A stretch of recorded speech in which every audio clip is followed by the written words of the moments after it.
18 doctors stood around a dying baby and did nothing, not because they didn't care, because they didn't know. 11 days of tests, 11 days of treatments, 11 days of watching a newborn slip away while the best medical minds in America stood helpless. Then a biker with blood on his face walked into that hospital and did something none of them would ever forget. If this satisfies your heart, please like, comment, and follow. The monitor flatlined at 3:47 a.m. Elena Whitfield screamed. It was not a human sound. It was the sound of a mother watching her child die. Nurses rushed in. Dr. Patterson barked orders. Someone pushed Elena against the wall as they worked on her son, their movements frantic, desperate, useless. 11 days. Noah Whitfield had been alive for 11 days, and for 10 of them, he had been dying. It started with a fever, then seizures, then organ failure, slow, systematic, unstoppable. His tiny body shutting down piece by piece, while doctors ran every test known to medicine. They found nothing. No infection, no genetic disorder, no explanation. Just a baby dying for no reason anyone could name. The crash cart charged. Paddles touched Noah's chest. Impossibly small paddles, designed for a body that weighed less than 7 pounds. Clear! His body jerked. The monitor stayed flat. Again, clear! Another jerk. Nothing. Come on, baby, come on! Elena couldn't breathe. Her husband Marcus held her, his own body shaking with silent sobs. They had tried everything, called every specialist, flown in experts from hospitals across the country, 18 doctors, the best in their fields. Neonatologists, immunologists, infectious disease specialists, a researcher from Harvard who had written textbooks on rare pediatric conditions. None of them could save Noah. We have a rhythm, the monitor beeped, weak, irregular, but there. Dr. Patterson stepped back, sweat dripping down his face. He was the hospital's chief of pediatrics. 30 years of experience, thousands of lives saved, but this case had broken something in him. He's back, he told the Whitfields. But I have to be honest with you, that's the 3rd time tonight. His heart is getting weaker. His organs are failing. Then do something, Marcus shouted. You have 18 doctors here. Someone has to know what's wrong with him. We've tried everything. Try harder. Dr. Patterson looked at this father, this broken man clutching his wife while their son died by inches, and felt his own heart crack. Mr. Whitfield, I think you need to prepare yourselves. No, the treatment options have been exhausted. At this point, we're only prolonging. I said no. Marcus stepped forward, his face twisted with rage and grief. You don't get to give up. Not on my son, not while he's still breathing. Eleanor collapsed into a chair, her sobs echoing off the sterile walls. 11 days ago, she had been the happiest woman in the world. She had held her perfect baby boy, counted his fingers and toes, dreamed about his first words, his first steps, his first day of school. Now she was picking out burial clothes. There has to be something, she whispered. Something we haven't tried. Doctor. Patterson shook his head. I'm sorry, I'm so sorry. 3 floors down, paramedics burst through the emergency room doors. Motorcycle accident. Male, approximately 40, multiple trauma. The man on the stretcher was a mess. Blood covered half his face. His leather jacket was shredded. Road rash painted his arms in angry red patterns. But he was conscious. More than conscious. He was fighting. Get off me. His voice was gravel and iron. I'm fine. Sir, you have at least 3 broken ribs and a possible concussion. I've had worse. Let me up. Sir. He grabbed the paramedic's wrist with a grip like a vice. I said I'm fine. The ER doctor, a young woman named Dr. Chen, stepped in. Sir, I need you to calm down. You were in a serious accident. We need to run tests. No tests. Patch me up and let me go. That's not how this works. The man sat up despite the protests, wincing as his broken ribs shifted. In the harsh hospital light, his face came into focus, weather-beaten, scarred. A beard streaked with grey and now streaked with blood, eyes that had seen too much of the world. His jacket, what was left of it, was covered in patches, places he'd been, clubs he'd ridden with, a life measured in miles and midnight roads. "Name?" Dr. Chen asked, pulling out a chart. "Jax Carver." "Mr. Carver, I need to insist. You need to listen." Jack swung his legs off the stretcher. "I've been riding for 40 years. I know when I'm hurt bad and when I'm hurt manageable. This is manageable, so tape my ribs, glue my head, and point me to the exit." Dr. Chen stared at this impossible man. She should refuse, should call security, should... Something in his eyes stopped her. Not aggression, something older, sadder. "Fine, but you're signing an AMA form against medical advice. Wouldn't have it any other way." An hour later, Jack sat in a hallway, waiting for his discharge papers. His ribs were taped, his head was glued, every breath hurt like fire, but he'd had worse. Much worse. He should leave, get back on the road. He had no business being in this town, this hospital, this life. But something held him here. Maybe it was the crying, a woman's sobs, drifting from somewhere nearby. Not the sharp cry of physical pain. Something deeper, something broken. Jax had heard that sound before. In villages ravaged by disease, in refugee camps, in places where hope went to die, he shouldn't investigate, shouldn't get involved. He had learned that lesson a long time ago, but his feet were already moving. The NICU was on the 3rd floor. Jax found it by following the sound of grief. Through the window he saw them. A couple, mid-30s, clinging to each other beside an incubator. Inside the plastic box, a tiny form lay motionless, connected to more tubes and wires than seemed possible for something so small. A nurse emerged, tears on her cheeks. She nearly walked into Jax. "Sorry, sir, you can't be up here. This is the neonatal unit." "What's wrong with the baby?" "I can't discuss patient information." "Humor me." The nurse looked at this bloody stranger, this biker who had no business asking questions. She should call security. Instead, she started crying harder. "Nobody knows. 18 specialists and nobody knows. He's been dying for 11 days, and we can't figure out why." She wiped her eyes. "Sorry, I shouldn't. It's just hard. Watching a baby die when you can't do anything." Jax stared through the window at the tiny form in the incubator. 18 specialists. 11 days.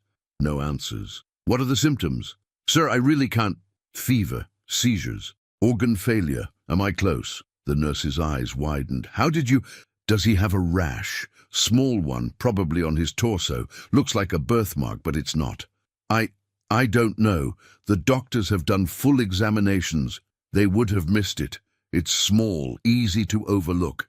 Jax's voice had changed, harder, more focused. "Check him, now."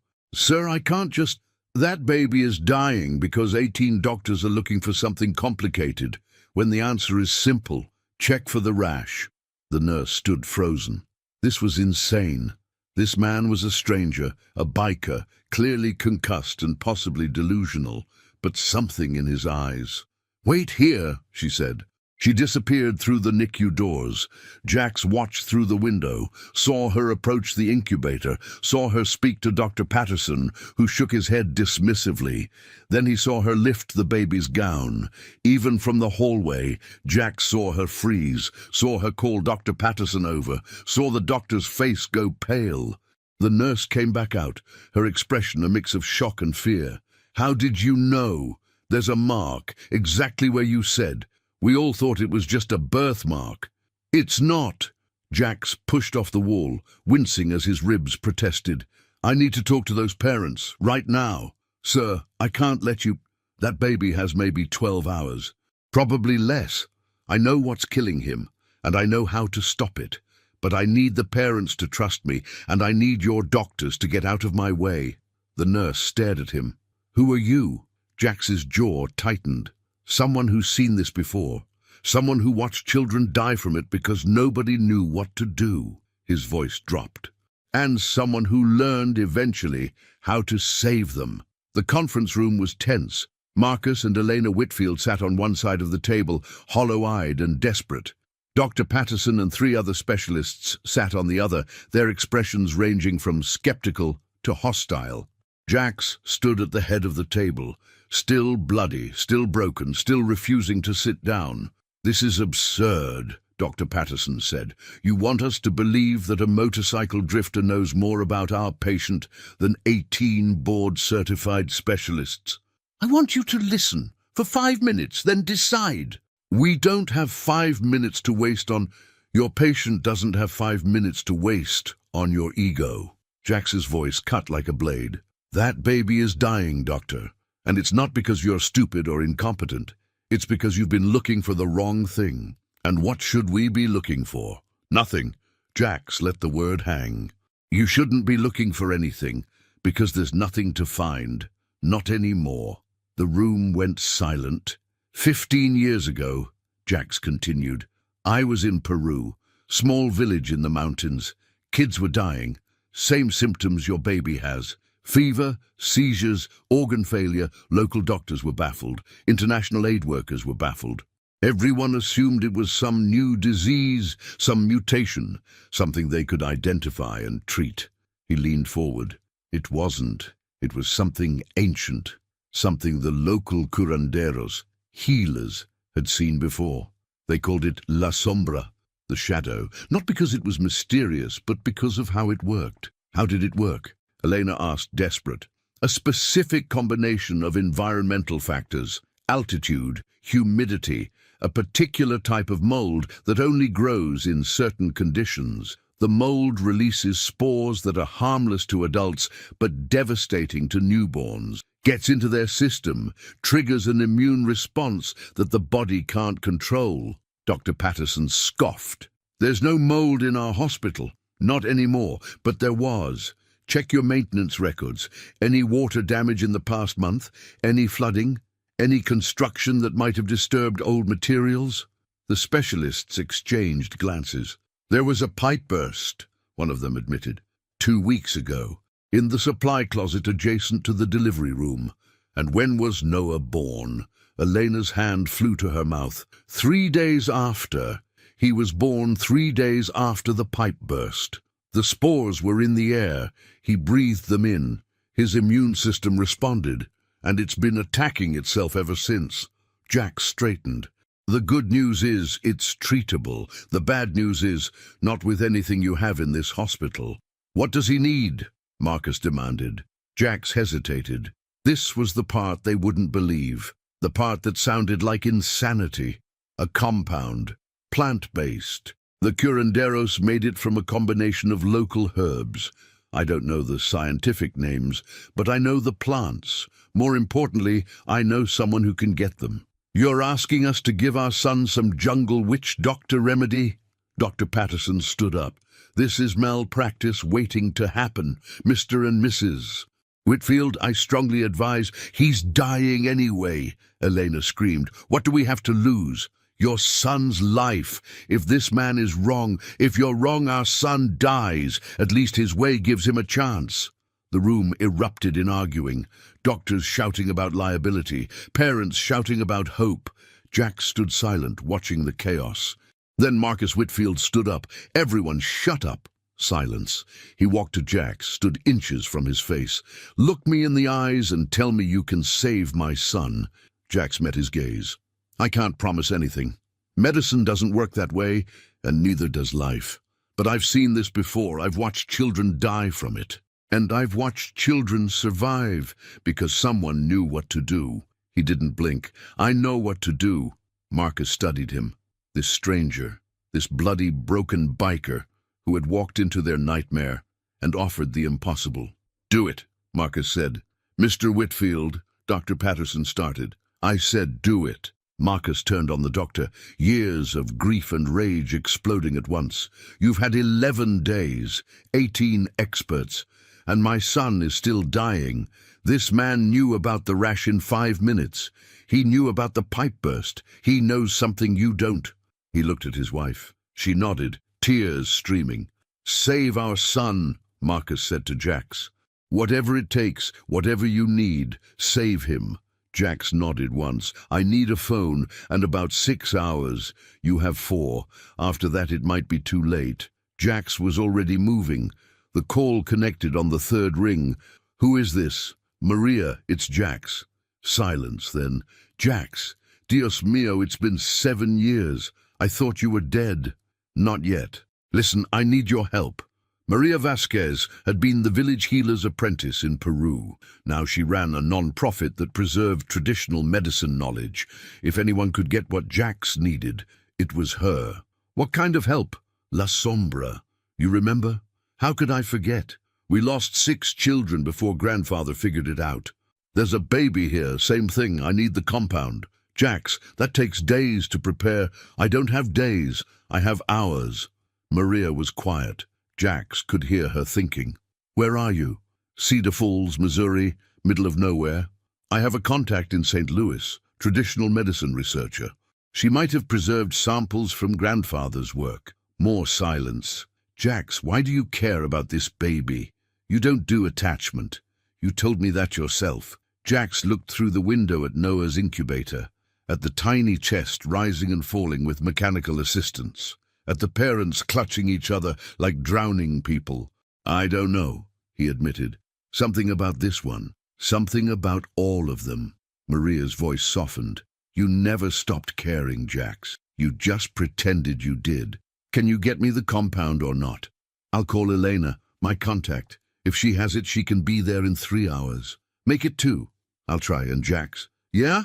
"Whatever demons you're running from, they'll catch up eventually. They always do." She hung up. Jax stood in the hallway, phone in hand, surrounded by the antiseptic smell of a place he had avoided for 20 years. Demons. Yeah, he had plenty of those, but right now there was a baby dying. The demons could wait. The next 3 hours were the longest of Jax's life. He stayed in the NICU, watching Noah's vital signs fluctuate. The doctors had been pushed back, literally in Dr. Patterson's case, but they hovered nearby, ready to intervene, ready to say, "I told you so," if Jax failed. Elena and Marcus took turns holding vigil. When Elena finally collapsed from exhaustion, Jax helped Marcus move her to a chair. "Thank you," Marcus said, "for trying. Don't thank me yet. Why are you doing this? You don't know us." Jax watched the monitor, watched the numbers that meant life or death. "I had a son once," he heard himself say. "Long time ago. Different life." Marcus went still. "He died, same symptoms, different country. I didn't know then what I know now." Jax's voice was flat, distant. "By the time I learned, it was too late for him. But I swore if I ever got the chance to save another one." He didn't finish. He didn't have to. At 2:17 a.m., a woman burst into the NICU.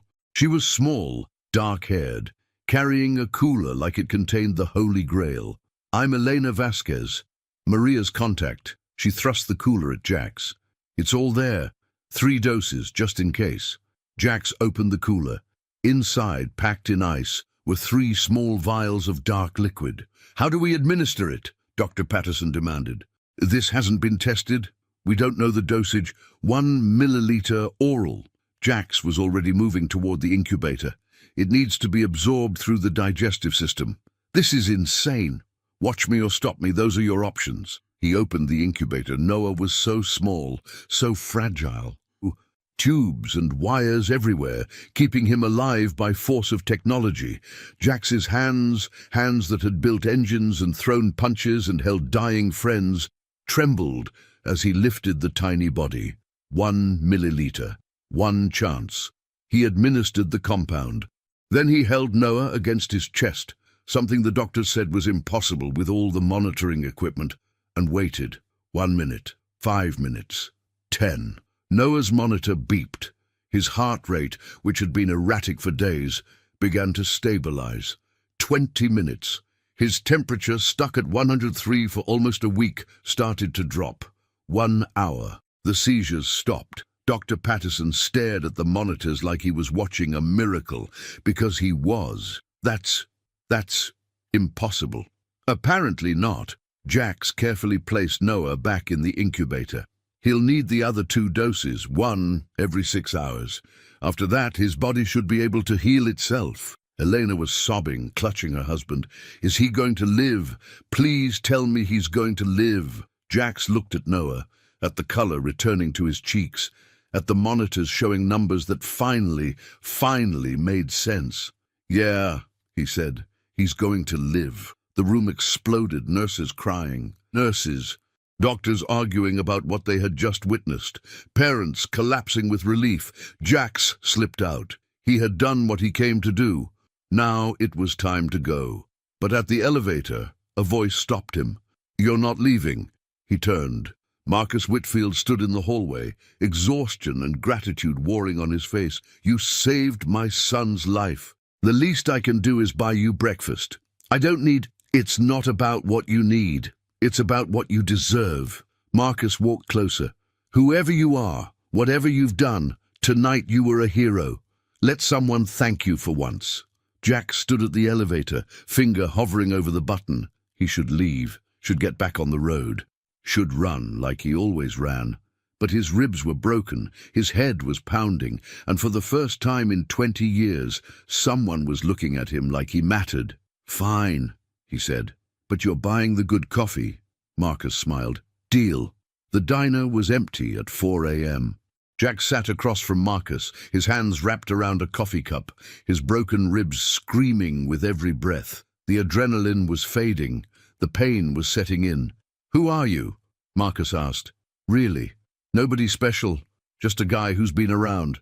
"Nobody special doesn't know about rare Peruvian diseases. Nobody special doesn't have contacts who can deliver miracle cures at 2 a.m. Marcus leaned forward. "My son is alive because of you. I think I deserve the truth." Jack stared at his coffee. The truth. He hadn't told anyone the truth in 20 years. "I was a medic," he said finally. "Army. 2 tours in Afghanistan. Came back broken, like everyone does. Couldn't hold a job. Couldn't hold a relationship. The only thing that made sense was the road. So you became a biker. I became a ghost. Rode from town to town, country to country. Never staying long. Never getting attached." He took a sip of coffee. "Along the way, I learned things. From healers in Peru, shamans in Nepal, medicine men in places most Americans don't know exist. I learned that Western doctors don't have all the answers. Sometimes the old ways know things we've forgotten." "And La Sombra?" Jax's jaw tightened. "A village in the Andes. I was passing through when kids started dying, same symptoms as Noah. The doctors from the city were useless, but the local curandero, an old man named Quispe, he'd seen it before. His grandfather had seen it. Knowledge passed down for generations. He taught you the cure. He taught me everything. I stayed 6 months, learned plants, compounds, treatments that no medical school would ever approve." Jax's voice dropped. "I thought I could use it. Thought I could help people." "You did help. Tonight. Tonight was the first time in 20 years. Marcus frowned. "Why? If you had this knowledge—" "Because the last time I tried to save someone, I failed." The diner went silent except for the hum of fluorescent lights. "My son." The words came out broken. "Tommy, he was 3.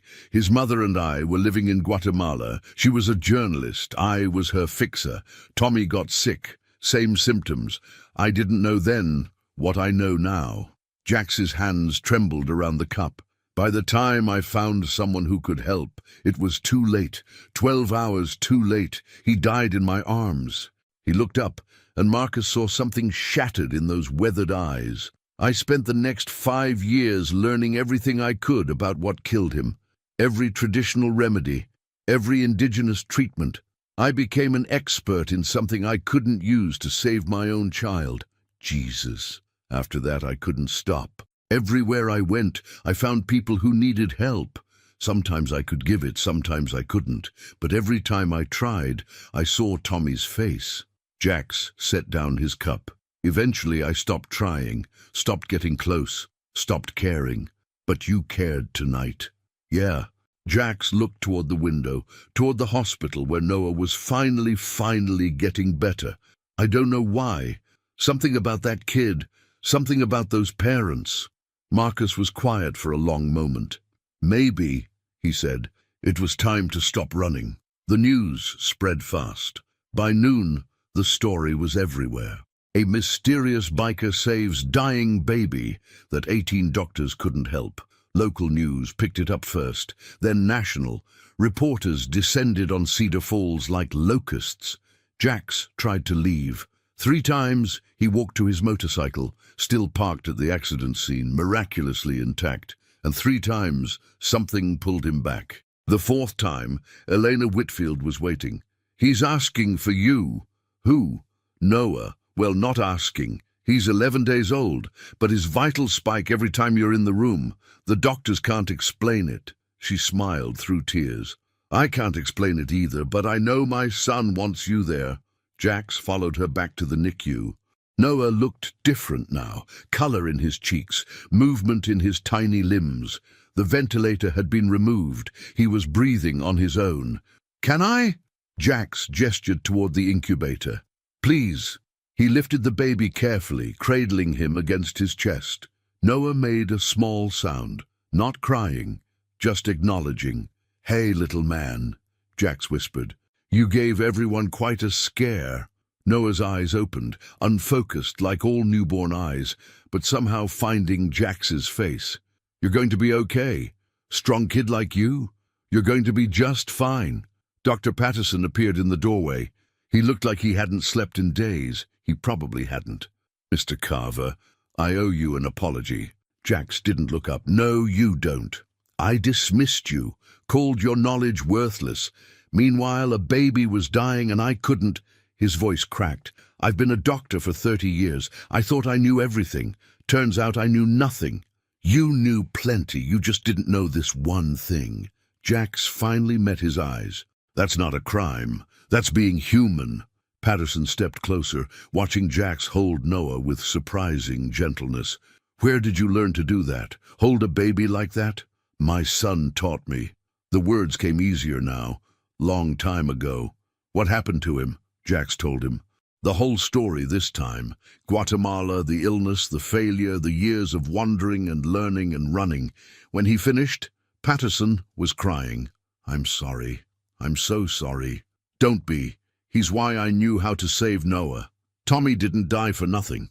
He died so this kid could live." Jax looked down at the baby in his arms. "At least that's what I'm choosing to believe." The town wanted to make Jax a hero.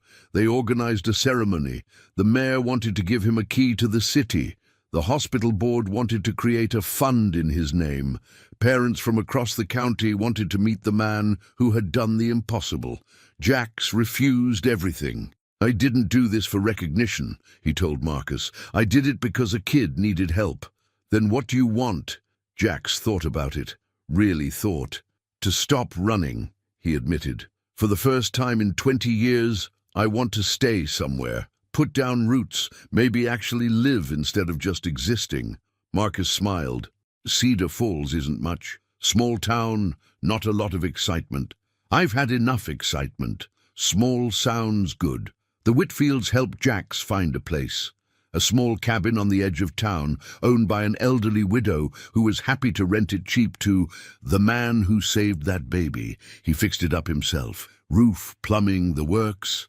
Turns out, 20 years of living on the road teaches you how to repair almost anything. The local garage offered him a job when they saw his mechanical skills. He took it, and every Sunday he had dinner with the Whitfields. 1 year later, Noah's first birthday party was held in the Whitfields' backyard. Half the town showed up. The other half sent gifts. Jack stood near the grill, flipping burgers, watching the chaos with something that might have been a smile. "You look happy." He turned. Elena stood beside him, Noah on her hip.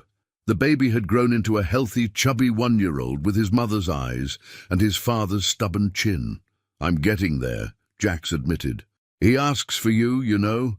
Well, not in words yet, but whenever you're not at Sunday dinner he fusses until we show him your picture. Kid's got good taste."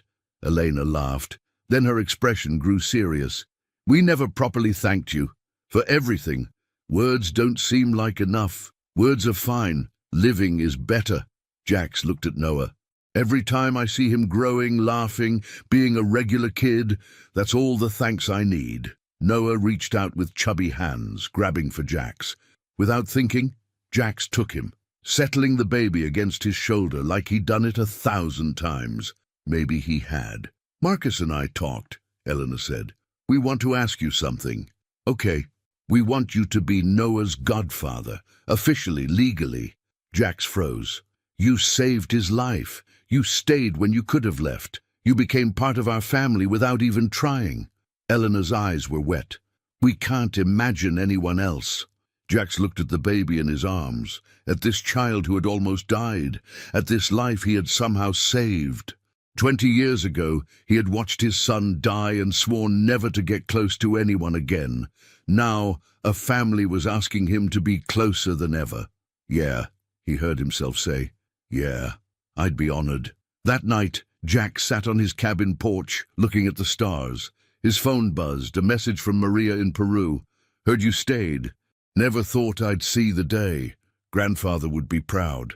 He typed back, Grandfather was right, running doesn't heal anything.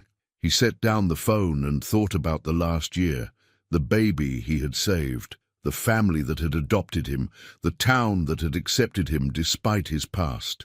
The demons Maria had warned him about had caught up, just like she said, but instead of destroying him, he had faced them, acknowledged them, made peace with them. Tommy was still gone. That wound would never fully heal, but Noah was alive, growing, thriving, and every time Jax held that baby, he felt something he thought he had lost forever. Purpose. A motorcycle rumbled in the distance. Old habits made him tense, the road calling, the urge to run. But he didn't move. The sound faded, the night settled, and Jax Carver, the man who had spent 20 years running from his past, finally sat still. He was home. Epilogue. 5 years later, Noah Whitfield started kindergarten. His first day, he drew a picture of his family, Mom, Dad, and a big figure in a leather jacket with a motorcycle.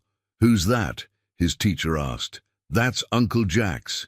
He's my godfather. Noah beamed. He saved my life when I was a baby. Really? How? Noah thought about it very seriously. I don't remember. But Mom says he did something no one else could do. He loved me when I needed it most. The teacher didn't quite understand, but she smiled and hung the picture on the wall. That afternoon, Jax picked Noah up from school on his motorcycle, carefully with a child's seat and helmet that met every safety regulation. How was it, buddy? Good. I drew a picture of you. Yeah? Did you make me look handsome? I made you look like you. That's better. Jax laughed, a real laugh, the kind he hadn't known he was capable of once. They rode home together, through the small town that had become their world, past the hospital where a miracle had happened 5 years ago. The truth was, 18 doctors couldn't save that baby, but one broken man could, not because he was smarter, not because he was special, because he cared enough to try. And sometimes that's all it takes. The end.